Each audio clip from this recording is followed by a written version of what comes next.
So here I am, about to move to Panama. Am I nervous?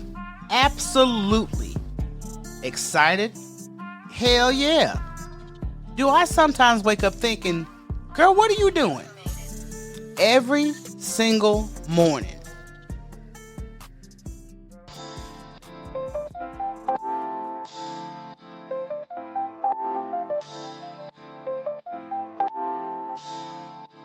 Talk to me, Michele, on the street lights on the corner. City vibes got a story. Feel the beat, don't ignore me. Welcome back, beautiful people. So here we are, me standing on the edge of a brand new chapter, coffee in hand and nerves doing the electric slide. This isn't just a move, this is a life shift. I'm talking about packing your peace, your patience, and your prayers kind of shift. Yep, I'm leaving the good old US of A and head to Panama. Crazy, right? It's something my family's been talking about for years. But between the current climate of this country and my increasing desire to breathe air that doesn't smell like burnout, the time is now. And no, it's not just about sunshine and palm trees. Though honestly, that helps. It's about finding a new rhythm, a new culture, a new way of life. And yes, I will have to buckle down on my Spanish because there's only so many episodes of Dora the Explorer that can take me so far if I'm trying to build a whole new life. But this move isn't just about me. It's about us. My father actually gets to enjoy his retirement. My sister and I finally get a chance to grow in peace, not under pressure. And most importantly, it's for my son. Because I see where this country is headed when it comes to people with special needs. And acceptance has seemed to left the group chat. So yeah, I'm doing this for him. For his joy, his freedom, and his chance to live without constantly having to fit into someone else's small box of understanding. This isn't running away. This is walking boldly into a better life. One with palm trees, peace, and probably way too much sunscreen. You know, one thing I've noticed about America, and don't get me wrong, I love my country, but comfort has officially become the new cage. You get a job, you stay at that job, you pay bills, you hit the Starbucks like it's a Sunday service, and then you repeat. And somewhere along the line, we started calling that living. That's not living. That's surviving with Wi-Fi. And when I started seriously thinking about moving abroad, I noticed something sneaky coming upon me. Fear. Yeah, fear was sitting in the driver's seat. Not logic, not planning, just plain old fear, wearing a seatbelt and driving my life. Because that's what we've been programmed to do. Be afraid of what's outside the bubble. We're told the rest of the world is dangerous, chaotic, just not for us. Meanwhile, fear is the number one export in America. It's in our politics, our news, our grocery prices. They'll sell you fear before they sell you freedom. The more I noticed that, the more rebellious I got. Because they want you to think that you're safe here, that it's convenient here. You know, you got Amazon Prime, you got Target runs, you got your 9 to 5, but meanwhile, your soul is sitting in the corner like, girl, is this it? I hit that wall. Same routine, different day. Constantly working, constantly paying, constantly existing. That hamster wheel was spinning so fast I could feel my peace catching vertigo. And honestly, society does not make it easy for women, especially Black women or single parents, to take risks. We're told to dream. Yeah, you could dream, but only if it fits inside the system. You step too far outside the box and suddenly you're irresponsible or unstable. No, I'm just aware. Once I realized that fear was the biggest thing holding me back, something started to shift. The moment I stopped letting fear make my decisions, that same fear started to crumble. It started crumbling like old drywall, piece by piece, until all that was left was me. My faith, and this bold idea that maybe I deserve a life that feels free. So you may ask, why Panama? When we started looking at places to live, we spun that globe like we were playing relocation roulette. We looked at Africa, we looked at Mexico, basically everywhere that did not require a snow shovel. But Panama had been whispering our name for a long time. And if I'm being honest, my dad was the real motivator behind making Panama our new home. He's been ready for that peaceful chapter, the kind where your biggest worry is whether your hammock has Wi Fi. The more I researched Panama, the more I was like, oh, okay, this is a whole lifestyle shift right here. Affordable living, slower pace of living, community that actually feels like community, not the kind where your neighbors wave at you through a ring camera. I'm talking people who actually say good morning and really mean it. I think Americans have been trained to keep moving. No eye contact, no real conversations. Just get your coffee, clutch your to go cup, and go pretend you're busy somewhere. So the idea of living in a place where people still talk, laugh, and look out for each other, that's what sold me. And let's not forget peace and affordability. That is the dream duo right there. Because I love my country, but everything here costs extra. Peace costs extra. Rent costs you your soul. Groceries, they cost you your patience. So when I saw what Panama had to offer, I said, wait a minute. This is a VIP life package that has been sitting here this whole time and nobody told me. Now, I'm not saying I'll be on the beach every day sipping margaritas. I mean, I might, but that's not the point. The point is I'm entering a new era, one where I get to live, not just survive. And if I could do that with a little ocean breeze and some peace of mind, that's a win in every language. Now, let me tell you about these conversations the family's been having. And we've had so many conversations about this move because this isn't just packing up a U-Haul and heading over a few states.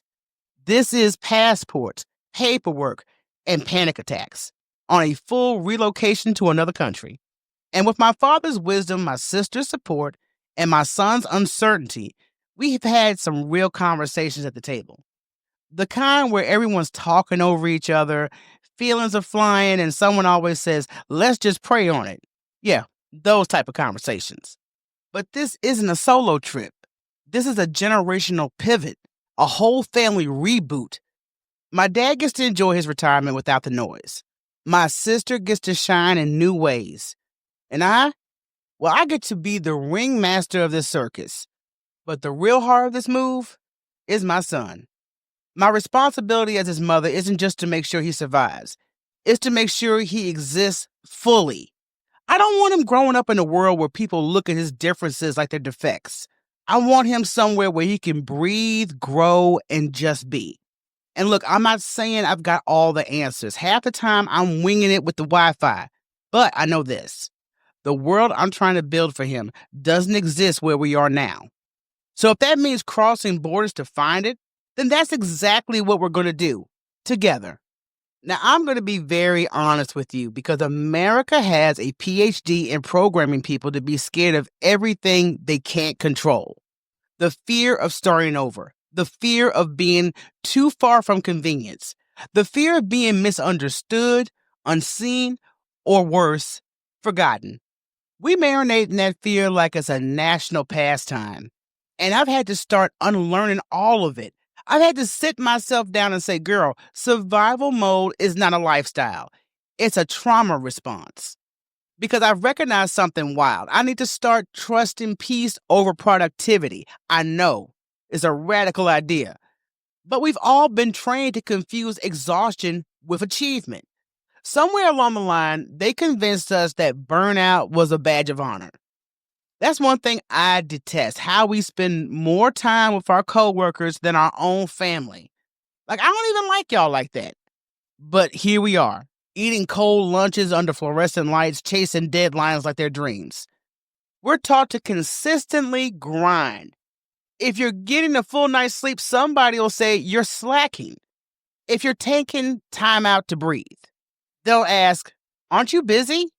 As if peace comes with some sort of sin.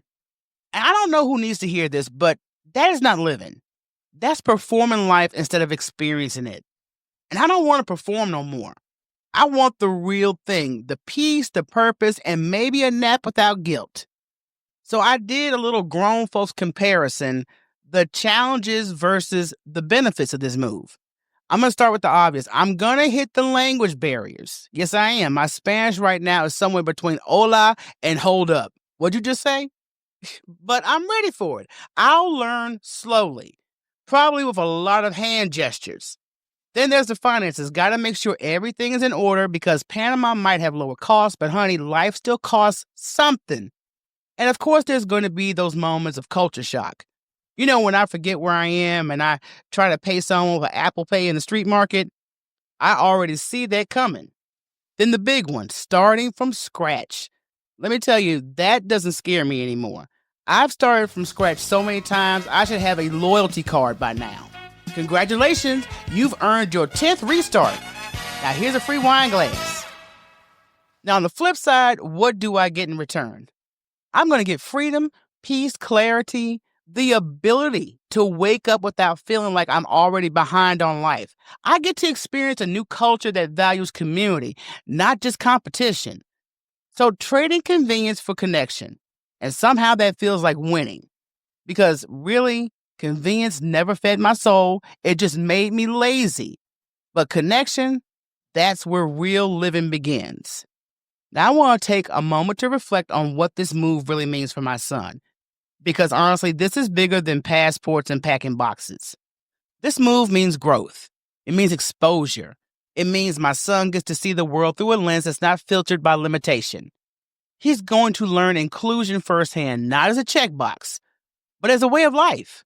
He's going to gain the independence, confidence, and hopefully learn that peace is something you can build. You don't have to beg for it. And most importantly, he deserves to live in a world that doesn't just tolerate him, but values him. Tolerance is the bare minimum. My son is not somebody's diversity quota. He's a whole person, and he deserves a full life experience that celebrates that. This move is about breaking generational limitations with bold choices. And that's what I want to teach him, that your life doesn't have to fit inside of somebody else's comfort zone. You can design it yourself. I tell him all the time, baby, if you want something different, you can't keep doing the same thing. If you want better, then you got to be bold. And that's a lifelong lesson I want him to carry, that courage and peace aren't opposites. Sometimes courage is choosing peace. And if that's the one thing he remembers from all this, then I've done my job. The bigger picture is reclaiming peace. We love to talk about freedom in America. We plaster it on flags, shout it out in songs, post it in captions, but honestly, most people are too afraid to actually live it. Think about it. We brag about freedom while living like programmed robots. We wake up, we work, repeat, with a side of caffeine and anxiety. We've gotten so used to this cycle that stepping outside feels rebellious. Like you skip one staff meeting and suddenly you're a revolutionary. That's when I realized I'm not chasing prosperity anymore. I'm chasing peace. Because peace doesn't come with a paycheck, but it sure does cash out in happiness. My new definition of success is simple. If I can wake up without stress, if my family is thriving, if my son is smiling, that's wealth. Maybe peace is the real American dream. You just have to leave America to find it, sadly, but tell me if I'm wrong.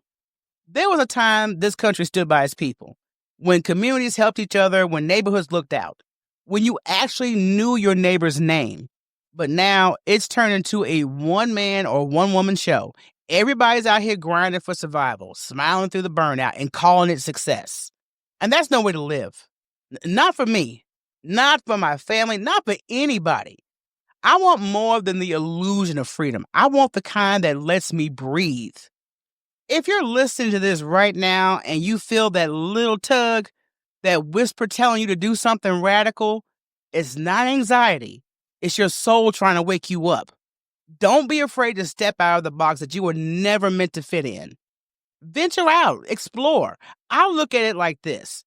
If life in Panama doesn't work out, guess what? There are plenty of other stamps waiting in my passport.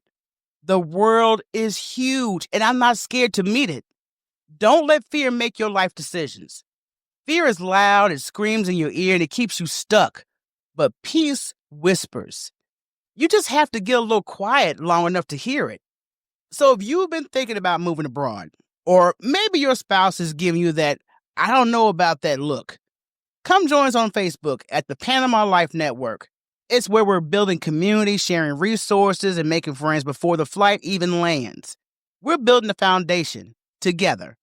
And if you've been enjoying this podcast, show a little love and support at buymeacoffee.com/talk to me, Michele, 1L.